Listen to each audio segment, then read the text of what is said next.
Viral pemilik toko kelontong pasrah lihat tabung gas dicuri, ngaku takut malah jadi tersangka. Sebuah insiden pencurian tabung gas LPG 3 kg di sebuah warung kelontong di Kecamatan Marusu, Kabupaten Maros, Sulawesi Selatan, Sulsel, mendadak viral di media sosial.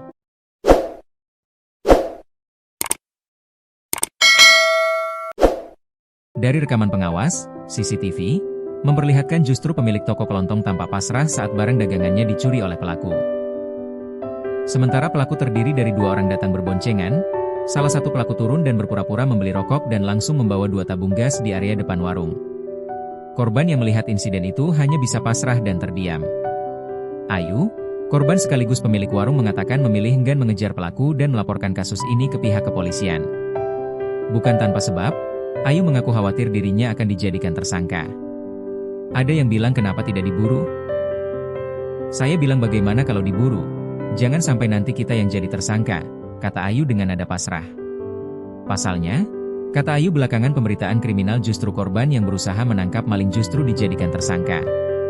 Ayu pun memilih hanya memviralkan rekaman CCTV tersebut di media sosial dengan harapan pelaku dapat dikenali oleh masyarakat luas dan memberikan efek jera, tanpa harus menempuh jalur hukum.